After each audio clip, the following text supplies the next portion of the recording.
शतशत प्रणाम. स्वातंत्र्यवीरांना करूया शतशत प्रणाम. त्यांच्या निस्वार्थ त्यागानेच भारत बनला महान. त्यांच्या निस्वार्थ त्यागानेच भारत बनला महान. नमस्कार, माझे नाव स्वराज संदीप बोडके, इयत्ता 5वी. आजचा विषय आहे स्वातंत्र्य संग्रामातील क्रांतिकारकांचे योगदान. देशासाठी जन्म आपला, सेवा आपले काम. देशासाठी जन्म आपला, सेवा आपले काम. त्याच्यासाठी चंदन होऊन झिजविन माझे प्राण, झिजविन माझे प्राण. या उक्तीप्रमाणे स्वातंत्र्यासाठी अनेक क्रांतिकारांनी आपले जीवन अर्पण केले. स्वातंत्र्याबद्दल बोलताना अंगावर शहारे, विचारांना धार येते. अरे, स्वातंत्र्याबद्दल बोलताना अंगावर शहारे, विचारांना धार येते. एकेकाळी भारताला सोनेरी चिडिया म्हटले जायचे. भारत देश हा ध्रुवाच्या ताऱ्याप्रमाणे चमकलाय. एका कवीने एका ठिकाणी म्हटले आहे, प्यारा रे प्यारा देश माझा प्यारा, चमके हा ध्रुवांचा तारा. या ओळी खूप बोलक्या आहेत. अशा या पवित्र भारतभूमीला इंग्रजांनी बेचिराग करून टाकले होते. सामान्य माणसाचा अधिकारी राहून गुलामगिरी लादली होती. यातूनच भारतीय माणूस इंग्रजांच्या साखळदंडातून मुक्त होण्यासाठी चातकासारखी वाट बघत होता. यातूनच भारत मंच कुशीतून एक एक रत्न जन्माला येऊ लागले.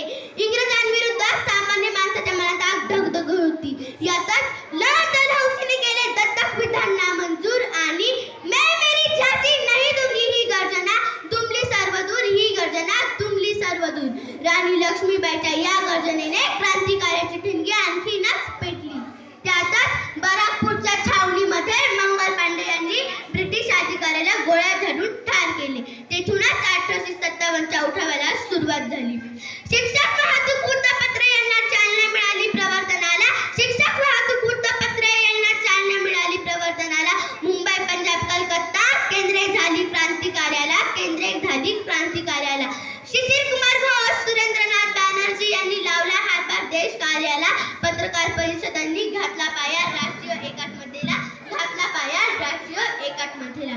तेथून स्वातंत्र्यासाठी क्रांतिकाऱ्यांनी मशाल पेटवली. ती 1947 पर्यंत कधीच विझली नाही.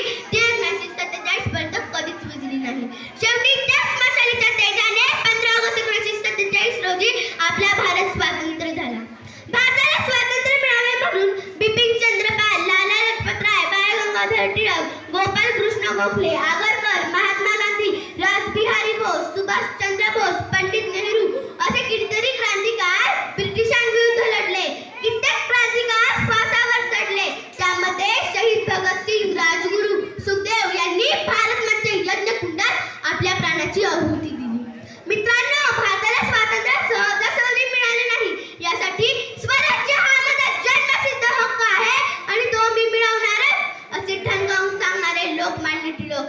तुम मुझे खून दो, मैं तुम्हें आजादी दूंगा असे गरजावून सांगणारे सुभाषचंद्र बोस. करा किंवा मरा असा टोकाचा संदेश देणारे महात्मा गांधी.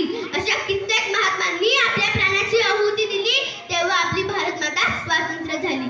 इन्क्लाब जिंदाबाद अशा घोषणा देत फासावर जाणारे भगतसिंग, राजगुरू, सुखदेव अशा कितीतरी क्रांतिकारांचे योगदान आपल्यासाठी अमूल्य आहे. मित्रांनो, कितीतरी क्रांतिकारांनी तुरुंगवास भोगला. कितीतरी क्रांतिकारक इंग्रजांच्या गोळीबाराचे बळी ठरले. यातूनच आपली भारत माता स्वतंत्र झाली. स्वराज्याचे बीज सामान्य माणसापर्यंत पोहोचवण्यासाठी टिळकांनी केसरी व मराठी वृत्तपत्रे सुरू केली. त्याचप्रमाणे गांधीजींचे भारतीय स्वातंत्र्य लढ्यात योगदान महत्त्वपूर्ण आहे. ज्यांच्याशिवाय भारतीय स्वातंत्र्य लढा पूर्ण होऊ शकत नाही. त्यांनी स्वातंत्र्य लढ्याला जनसामान्यापर्यंत नेऊन पोहोचवले. त्यांनी जन आंदोलने उभी केली म्हणून त्यांना जन आंदोलनाचे जनक म्हणायला हरकत नाही. त्यांनी आपल्या वागण्यातून, बोलण्यातून सामान्य माणसात आपली प्रतिमा तयार केली.